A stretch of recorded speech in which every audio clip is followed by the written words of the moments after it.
Et bien le bonjour les sportifs dimanche, j'espère que vous allez bien, que vous avez la maxi patate et que vous êtes en train de courir sur vos objectifs. Et courir, oui, mais courir de différentes façons, parce qu'il ne faut pas courir toujours de la même façon, il faut différencier et varier ses entraînements. Et c'est exactement ce qu'on va voir dans cette vidéo aujourd'hui de conseils de coach. Je vais vous expliquer un peu plus en détail ce que c'est, quels sont les différents types de séances, vous donner quelques exemples et voir comment est-ce que vous pouvez les intégrer dans votre plan d'entraînement, voir ce qui vous correspond et ce dont vous avez besoin pour progresser plus facilement et tout ça en sécurité parce qu'évidemment le premier conseil c'est la progressivité, peu importe la qualité physique que vous souhaitez travailler, le premier conseil reste et doit rester toujours la progressivité. Vous avez choisi de travailler la VMA et que vous faites un 10 x 30-30, la semaine d'après faites pas un 20 x 30-30. Pour rappel, c'est à peu près 20% d'augmentation chaque semaine sur un cycle de 3 semaines et une semaine de récup à 50% de la charge. À peu près. C'est très théorique, ça peut être modulable. À vous de voir ce qui vous correspond le mieux et comment vous vous sentez à adapter avec votre travail, vos charges, votre nuit aussi, la qualité de votre sommeil, votre nutrition, etc. Tout ça est à prendre en compte.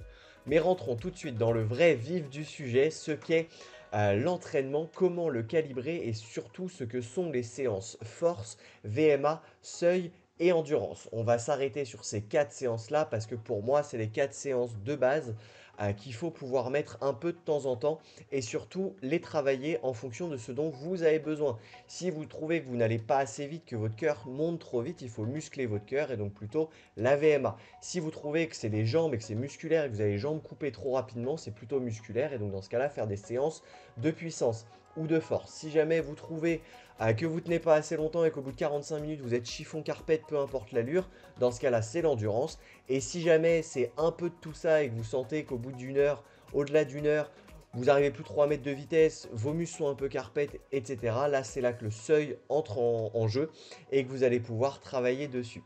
C'est les 4 séances qui existent. Il faut bien choisir ce que vous allez travailler sur chaque cycle, c'est-à-dire que si vous partez sur un cycle VMA, vous restez sur le cycle VMA.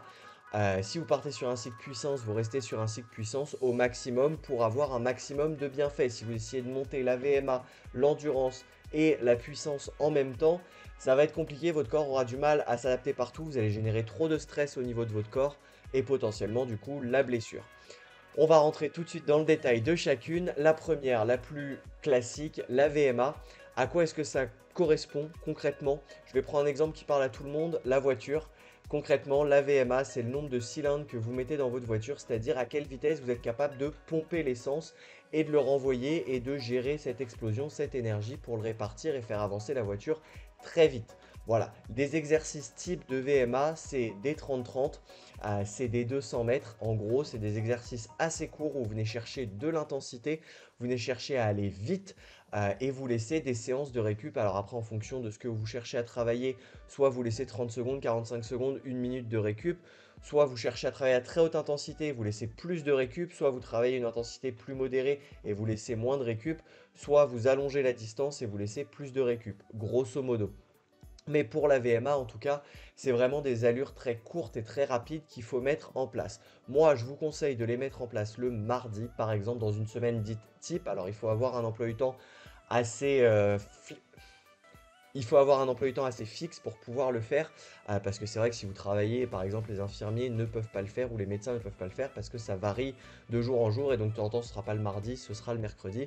On part sur une semaine type où le lundi vous êtes en récup, le mardi vous courez, 3 séances par semaine, le mercredi repos, le jeudi vous courez, vendredi, samedi repos, dimanche vous courez. Et on va voir comment moduler tout ça pour 3 séances. Après je vous donnerai à la fin de la vidéo 4 et 5 séances, comment vous pouvez venir piper un peu cette séance en fonction de votre niveau. Voilà, donc pour la VMA, plutôt le mardi, comme ça vous avez bien récupéré, vous avez le lundi pour régénérer totalement. Potentiellement du coup mettre une sortie longue, je vous en reparle juste après sur l'endurance, mais le dimanche, comme ça vous n'avez pas généré trop de fatigue le dimanche et depuis en gros le vendredi, vous n'avez pas eu trop de fatigue. Donc la séance de VMA, un 10 x 30-30, un 200 mètres le mardi pour venir travailler du coup votre cylindre et venir travailler la capacité à votre cœur à envoyer beaucoup de sang. Au niveau du coup musculaire et des séances de force et de puissance, alors c'est pas tout à fait la même chose, mais je veux vraiment rester simple et vous donner des clés assez simplistes. Donc on est d'accord, c'est pas un cours de biologie, hein, on n'est pas là pour ça. Mais du coup, en gros, les séances de force sont principalement à travailler en côte. Pas obligé d'avoir forcément un gros pourcentage de dénivelé. C'est plus intéressant pour de l'explosivité ou de la grosse puissance explosive d'avoir un fort pourcentage et de s'exploser dessus sur 30 secondes. Par exemple, un Myocross Max est génial. C'est une très bonne séance pour gagner en puissance et en force. Donc c'est 30 secondes de chaise contre un arbre, contre un mur, contre un poteau. Et ensuite 30 secondes à bloc dans une côte. Et après vous récupérez tranquillou 1 minute à peu près ou 45 secondes en fonction de votre niveau en descente. Et vous vous laissez récupérer. Vous refaites ça 10 fois ou 2 fois 6 fois en vous laissant 3 à 5 minutes de récup entre les deux blocs pour bien régénérer. L'idée, c'est d'être toujours, de ne pas dégrader la qualité du mouvement et de toujours vous donner à fond. Voilà pour des séances type puissance ou force.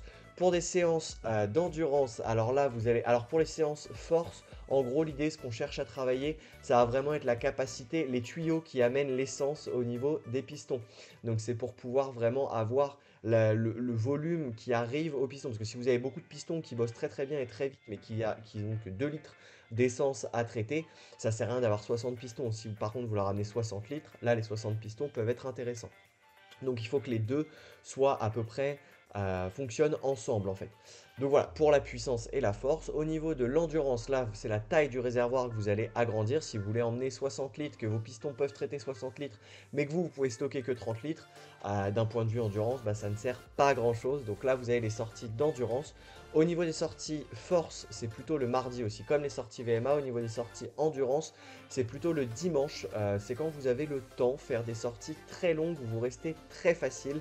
Il faut pouvoir vraiment parler, il faut pouvoir respirer facilement, il ne faut pas être épuisé carpette quand vous rentrez le dimanche. C'est des séances à EF, c'est-à-dire 65 environ % de votre FC max. En gros, dites-vous qu'il faut rester en dessous de 150. Après, ça dépend énormément de vous et de votre personne et de votre FC max surtout. Mais voilà, il faut que vous puissiez parler, que quand vous rentriez et vous ayez fait 1h45 ou 1h15, c'est pareil, vous n'êtes pas fatigué, vous êtes en pleine forme. Vous avez un peu de transpirer, un peu dépenser des minéraux, des glucides, donc forcément vous êtes un peu fatigué. Mais vous n'avez pas de grosse fatigue, vous rentrez plus fatigué de votre séance du mardi que de la séance du dimanche. Voilà pour l'endurance. Et donc ça, c'est vraiment des séances où il faut aller chercher au-delà d'une heure, 1h15, 1h20, 1h30, 1h40, 2 heures, à gérer votre allure, à être vraiment en EF.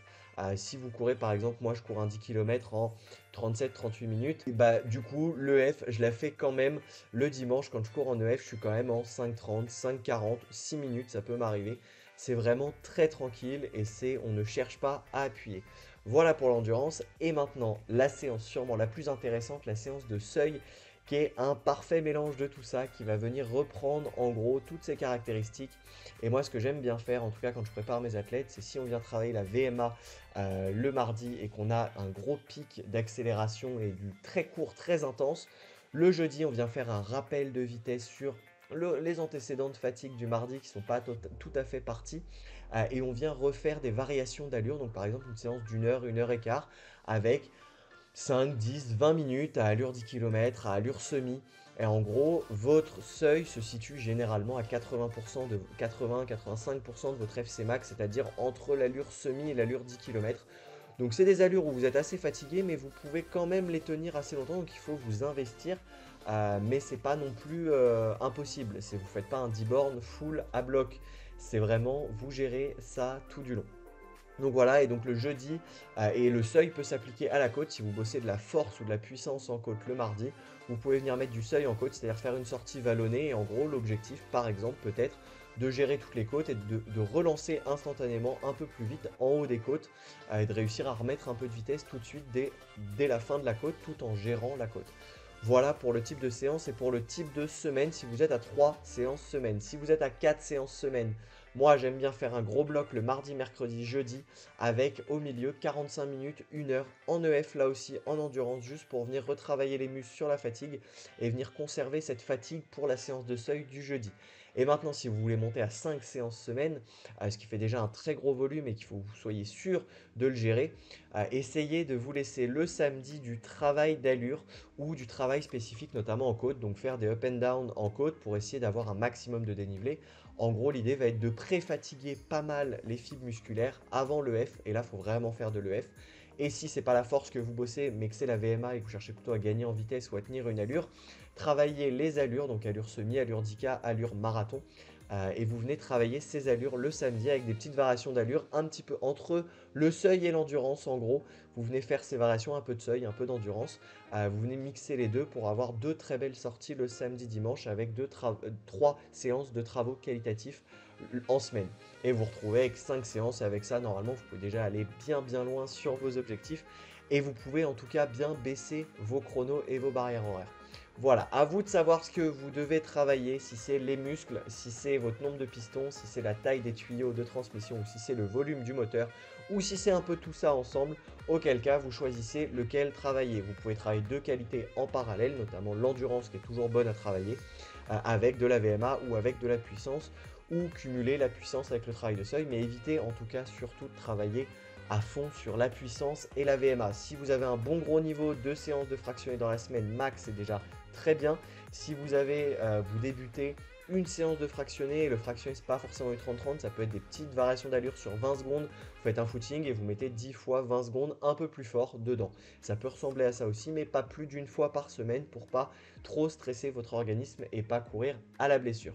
Voilà, c'est tout pour moi. J'espère que ce format vous a plu. On se retrouve très vite pour un prochain conseil de coach. Si tu as des questions, n'hésite pas à me dire quelle séance tu préfères, comment toi tu construis tes semaines et comment tu t'en sors d'un point de vue de l'entraînement. Tout ça en commentaire juste en dessous. J'attends vos réponses et on se retrouve la semaine prochaine pour une nouvelle vidéo. Je vous embrasse. Je vous dis à très vite. Ciao.